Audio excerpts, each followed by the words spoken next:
යන්ගේ කතාවට ඉන්හුවන් තරහින් කියනවා කොල්ලෝ තමුන්ට මැරෙන්න ඕන වෙලා දෙවෙනි සහෝදරයා අපි මෙයාට එකතු වෙලා පහර දෙමු. මෙහෙම කියපු ඉන්හුවන්ගේ අත් තද කළු උකුසු අත්වලට හැරෙනවා. එයාගේ නිය අඩි 5ක් විතර දික් වෙනවා.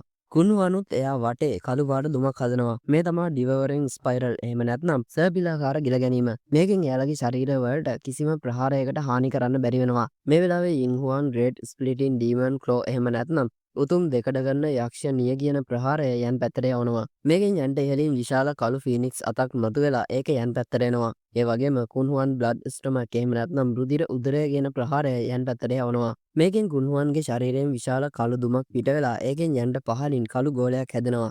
මේක පේන්න තිබුණේ ලොකු බඩක් වගේ. ඒ වගේම ඒකෙන් යන්ව ගිල ගන්න උත්සාහ කරනවා. මේ දෙන්නගේ ප්‍රහාර උඩිනුයි යටිනුයි එන නිසා යන්ට පැන ගන්න තැනක් තිබුණේ නැහැ. ඒත් යන් කිසිම කලබලයක් නැතුව යෙලෝ ස්ප්‍රින් ෆින්ගර් ප්‍රහාරය අර ෆීනික්ස් අත පැත්තට යවනවා. ඒ වගේම යන්ගේ ක්‍රියේෂන් පාම් ප්‍රහාරය ගිහින් පහළ තිබුණු බ්ලඩ් ස්ටොමක් එක ගිල ගන්නවා. යන්ගේ ප්‍රතිප්‍රහාර වලින් අර ප්‍රහාර විනාශ වෙලා ගිය නිසා ඒකෙන් කුන්හුවන්ට වගේම යින්හුවන්ට බලපෑමක් ඇති වුණා. එයාලා අවුලෙන් කියනවා මේගොල්ලෝ පාවිච්චි කරන දවස් ස්කිල් ඔක්කොම ටීම් පන්තියේ ඒවා. ඒ වගේම ඒවා ගොඩක් පුරුදු කෙනෙක් වගේ මෙයා ඒවා පාවිච්චි කරනවා කියලා. මේ වෙලාවේ යන් එල්ඩමින්ට කියනවා ඔයා ගිහින් ෆීනික්ස් ට්‍රයිබ් එකේ අනිත් අයව ඉවර කරලා දාන්න කියලා.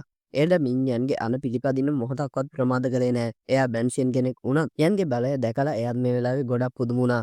ඉතින් එල්ඩමින් කට්ටියව අරන් ෆීනික්ස් ට්‍රයිබ් එකේ අනිත් අයට පහර දෙන්න ගියා. මේ වෙද්දි ෆීනික්ස් ට්‍රයිබ් එකේ බැන්ෂල්ලා කවුරුත් හිටියේ නැහැ. එයාලා අතර හිටියේ බලවත්ම කෙනා උනේ පීක් 9 ස්ටාර් හිටිය ජිව්ෆෙම් විතරයි.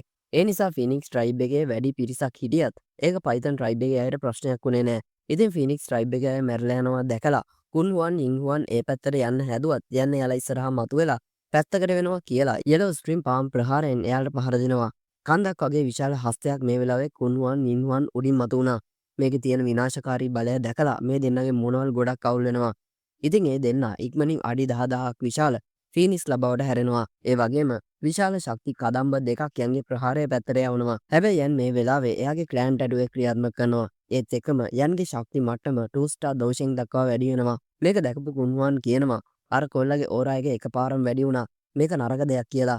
මේ දෙන්න මෙතනින් පැන ගන්න හැදුවත් එයාලා පරක්කු වැඩි වුණා. එයාලගේ ශක්ති ප්‍රහාර විනාශ වෙලා ගියා වගේම එයාලගේ විශාල ෆීනික්ස් ශරීර පුපුරන්න පටන් ගත්තා. සමහර තැන්වල එයාලගේ අස්ති කොටස් බව පේන්න තිබුණා.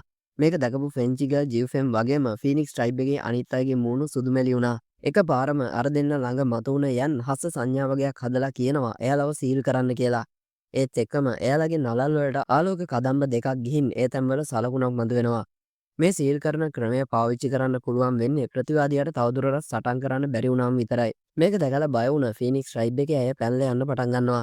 ඒත් හයියෙන් hina වෙලා තමුන්ව පැනලා යන්නද හදන්නේ කියපු යන් ඒ පැත්ත බලලා අත තද කළාම විශාල කූඩුවක් ෆීනික්ස් ට්‍රයිබ් එකේ අය වටේ හැදිලා ඒක ටිකෙන් ටික අඩි 100කට අඩු කූඩුවක් තරමට කුඩා වෙනවා. යන්න මේ සටනදී ලොකු ශක්තියක් වැය කරන්න උනා. ඒ නිසා මොහොතකට විවේක ගත්ත යන් ආයෙ යාවමින් එක සටන් කර ඉන්න ෆෙන්හුවන් පැත්ත බලලා පොඩි හිනාවක් දානවා. යන් හයියෙන් කියනවා කුන්නුවන් වගේම ඉන්හුවන් දෙන්නම් පැරදුනා. ඔයා සටන් කරන එක නැවැත්තුවේ නැත්නම් මම 10ට ගන්න හැම වතාවකම මම එක්කෙනා ගානේ මරනවා. මේ කතාවට සටන් කරන එක නැවැත්තුව ෆෙන්හුවන් වගේම යාව මිනුත් ගොඩක් පුදුම වෙනවා. ෆෙන්හුවන්ට කරගන්න දෙයක් නැතුව කියනවා මෙහෙම වෙන්නේ කොහොමද කියලා.